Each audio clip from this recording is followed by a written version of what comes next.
Revolutionaries to week 3 of the 2020 Customer Service Revolution. This week, I am presenting on how you can be the brand your customers can't live without. Think about it. This is critical to your online meetings. You can't persuade, entertain, or educate without feeling a connection. That's one of the challenges with virtual meetings. You've got to feel that connection through the screen, through the lens. I had a very interesting life. I was a kiddie pool attendant. I sold celery and carrot sticks door to door. I sold meat, chicken, and shrimp from a car. I had a t-shirt company. I wrote jingles and theme songs.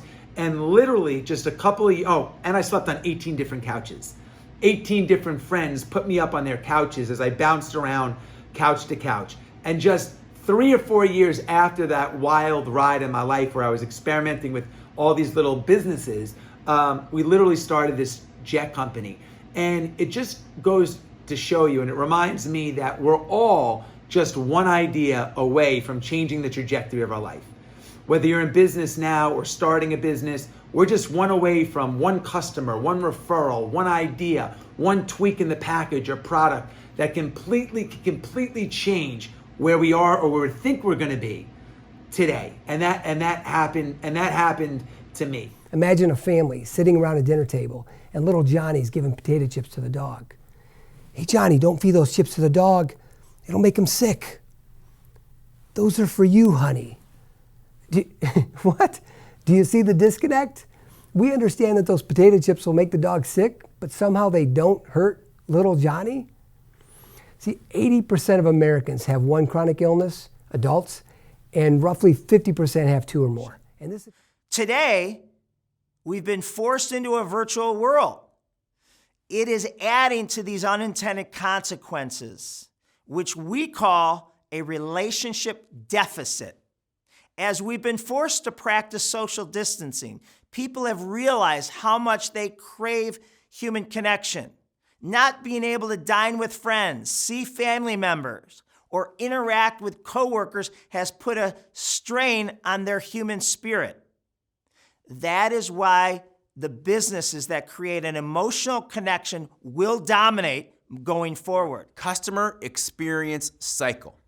Traditionally, a CEC is very focused on external customer interactions.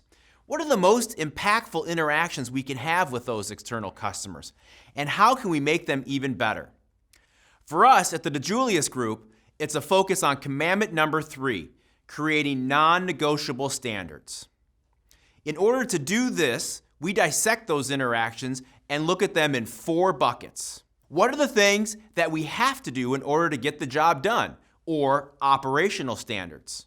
The third bucket is what are those things that we can do to build rapport, build relationships, and just make it a better experience, or our experiential standards.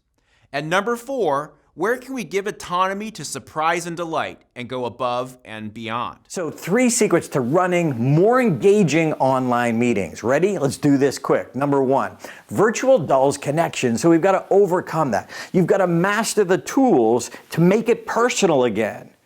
I've done this with all of my customers my entire life, these 3 things. And if you do them, they will radically change the way your customers perceive you and help you. And that is, I call them the 3 C's. I compliment, I congratulate, and I console. Any opportunity that I have with a customer to compliment them, congratulate, or console them, I do. And even if they don't give me a reason, I always want to get into their life and build deep, meaningful, authentic relationships. So my customer is rooting for me so much that they want to give me referrals. What is that? It's good old boring lifestyle changes. It boils down to the food you eat, the exercise you do, how you manage your stress, and how you sleep. These are the big 4. Secret number 2, avoid the biggest mistake, not keeping your audience engaged. Flow matters. A lot of people talk about morning routines, and I'm a big believer in morning routines, but I'm a much bigger believer in evening routines. My day starts the night before. I'm not good enough to just wake up and wing it, like, oh, what am I gonna do today? I invest 5 or 10 minutes the night before and I map out exactly what my day looks like. If you don't know, presenteeism is being physically at work, but unable to fully perform your duties. These lifestyle diseases, chronic conditions, according to a study published in the Journal of Occupational Environmental Medicine, account for roughly 2 to 9 days of lost days per employee per year. And that didn't surprise me, and I'm sure it doesn't surprise you. But what did shock me was that presenteeism associated with these conditions resulted in an astonishing 41 to 91 days lost per employee per year. And that's just work. What about presenteeism with your significant other, your kids, your hobbies, life? Maybe the CEC is best summed up in this quote from Joe Prokes at our partner at Al Sarah Auto Plaza in Michigan. Joe says, the CEC takes customer service to the next level, placing these standards into exact touch points of our normal process without having to reinvent the wheel. It allows for newly hired associates to be on the same page as senior associates, all having been trained on the same standards and expectations.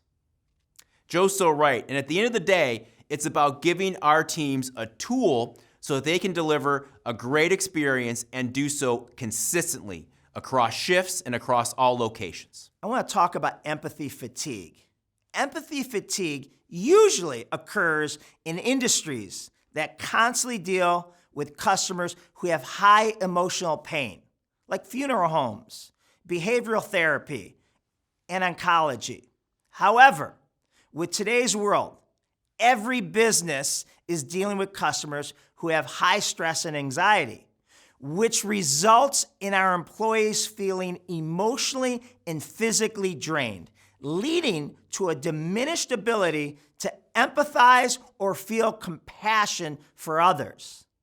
This is why, as leaders, we have to constantly be helping our employees re-energize, rejuvenate, feel appreciated, and understand the critical role they play in their customer's day, which not only results in the customer feeling better, but the employee will be less likely to burn out. All right, secret number 3, use effective pace elements. Number 1, well-told stories. Not just stories, well-told stories. I'm taking inventory. I'm taking inventory of the companies, the CEOs, my friends that have reached out to me. How am I doing? How's the product that I own of theirs doing? Do you need anything? You know, who's reaching out? Who's caring? Who's showing love? Where in your organization do you have invisible service providers? Those that are not necessarily seen by the customer, but their actions are felt. These could be team members in a plant or on a production line, or the team that processes orders once the sale has taken place. Think about the invisible service providers that you have in your organization and ask, do they understand who their customers are and the impact they have on those customers? Most likely, the answer is no, and their own stage or two in the CEC could be helpful. It is all about finding the conversation gift. There is a gift in every conversation. If you look for it, you will see it. Many times it could be a link to an article or video of a topic we discussed, an introduction I can make, or some great restaurant suggestions for their upcoming trip. Of our customers. This is a time to be remembered as a great human.